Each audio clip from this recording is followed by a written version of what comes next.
Efectivamente, creo que hay que plantearse un par de preguntas, porque en este tipo de foros se deben de generar sobre todo reflexiones. Reflexiones que involucren, digamos, una propuesta desde esta juventud que está acá presente y desde muchas personalidades también que puedan hoy por la tarde discutir algunos otros elementos, seguro, en el marco de preparar una agenda política, una propuesta de desarrollo para nuestra región.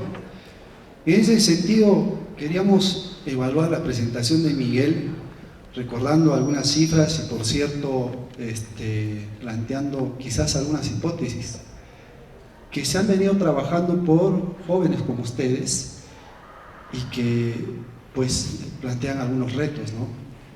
En principio, el tema de crecimiento, desigualdad y pobreza que ha sido propuesto acá. Efectivamente, hay un crecimiento pro-pobre, primera conclusión de esa tesis que se desarrolló en la facultad. Hay un crecimiento pro-pobre y está demostrado, como las cifras han sido expuestas, que este crecimiento económico habría favorecido la reducción de la pobreza, entre comillas, la pobreza monetaria. Punto uno.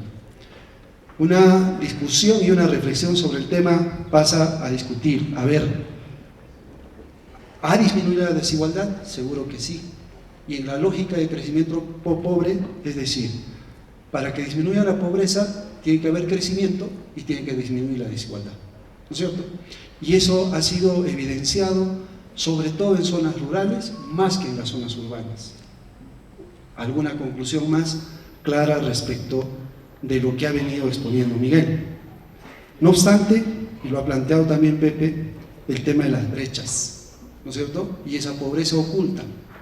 Y entonces, si nos referimos a las cifras, más o menos 490.000 cusqueños estarían en pobreza, ¿no es cierto?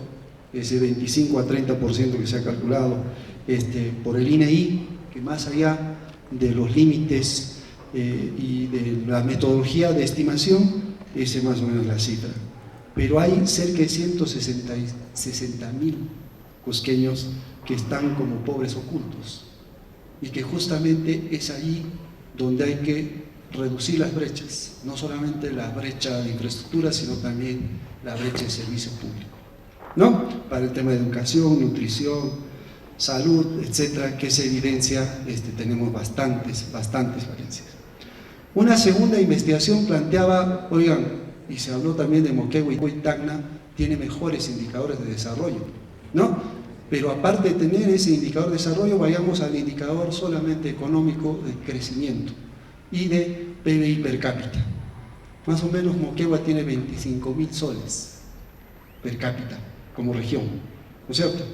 Y Cusco, región, está alrededor de los 10.000 soles en los datos que nos ha dado, ingreso per cápita.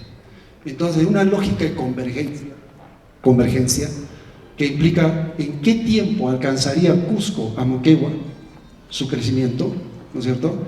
Se señalaba pues de que si no tendríamos recursos del Cano, no podríamos alcanzarla ni en 82 años. Pero si tendríamos recursos de Cano, como lo tenemos ahora, ¿no es cierto? Necesitaríamos cerca de 18 años para alcanzar a Moquegua. Primera conclusión. Esa ley que se está debatiendo en el Congreso para la redistribución del canon a nivel nacional le quitaría el derecho a Cusco. Por eso digo, este es un foro y hay que poner el debate. Le quitaría el derecho a Cusco como región para poder tener esos logros que ha tenido Moquegua desde hace años. Pero por otro lado también, a nivel interno, sí hemos recogido toda esta propuesta que hizo la Cámara respecto a la bolsa regional y de repente se la puede llamar como el fondo de riqueza, que siempre hemos venido planteando. Ha habido época de vacas gordas y ahora está demostrado con este tema del shale gas, etcétera, que hay riesgo de que entremos a época de vacas flacas y por lo tanto necesitamos este fondo de riqueza. ¿Y cómo se arma ese fondo de riqueza? Primero haciendo más eficiente, seguro, al aparato y a la estructura del Estado, de tal suerte que no solamente baste porque funcione una CEPRI en el gobierno regional, sino que eso esté acompañado, según la ley que ha mostrado Pepe, de la ley de obras por impuesto, la ley de promoción de inversión privada descentralizada, que plantee pues la posibilidad de instalar una AFIP, una Agencia de Fomento de Inversión Público-Privada, en la cual también participen los privados y podamos generar toda esta estrategia que nosotros estamos definiendo.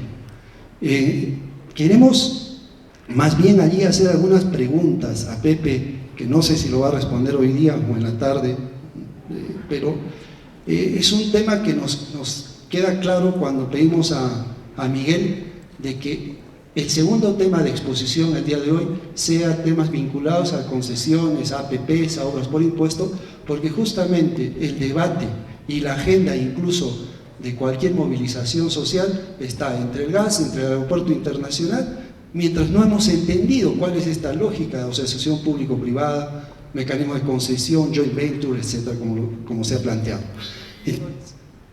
¿Estoy bien? Ok, gracias. Entonces, sí nos preocupa bastante de que este tema de obras por impuesto, que por cierto, creo que esta experiencia de la Municipalidad de Cusco con su Centro de Seguridad Ciudadana va a ser importante para que ya veamos una obra hecha por obras por impuesto y digamos, sí se puede, ¿no es cierto? Y que a partir de ello se den muchas más. Pero al mismo tiempo también señalar de que eso genera de repente algunos riesgos a futuro que no están siendo bien entendidos, al menos desde nuestra perspectiva, ¿no es cierto? ¿Cómo quedan los recursos ordinarios si es que sacamos esta recaudación tributaria que a la larga vamos a tener que devolverla, ¿no es cierto? Y a las instancias donde se ha implementado y se ha ejecutado esta obra por impuestos, seguro que va a haber un recorte. Y si ustedes saben, el recurso ordinario es justamente para pagar planillas, y es lo que menos, pues ahorita crece y es donde más techo te pone, justamente en esta época de programación y de formulación presupuestal. Entonces, allí tiene que estar claro y bien definido esto.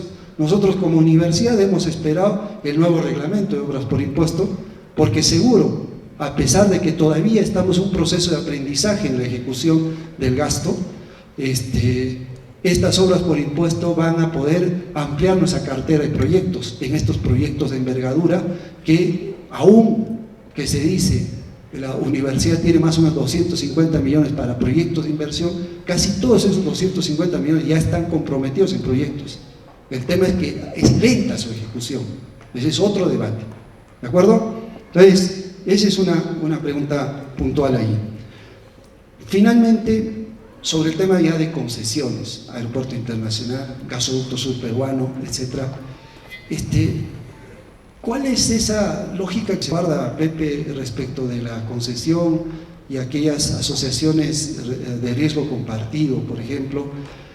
¿Y qué posibilidades hay de que estos elementos puedan incorporarse dentro de la estructura misma del gobierno regional? O sea, no solamente es la CEPRI, es necesario ampliar las capacidades de la Oficina de Planeamiento, que no solamente tenga un área de presupuesto, programación presupuestal para la cosa pública, sino también tenga un área de programación presupuestal para la cosa privada, ¿no? Y queda claro, sobre todo, y el debate siempre lo hemos puesto respecto del aeropuerto, ¿no? El aeropuerto, por ley y por todo, tiene solamente al Comité de Promoción de la Inversión, a Proinversión, Ministerio de Transportes, etcétera. ¿Por qué no entra alguien del gobierno regional para que pueda garantizar? Ciertamente este 25 de abril se va a dar la concesión, pero necesitamos hacer una pregunta: ¿después qué? ¿No es cierto? ¿Después qué va a pasar? ¿Cómo vamos a controlar de que este tipo de APPs puedan implementarse de la mejor manera? Muchas gracias.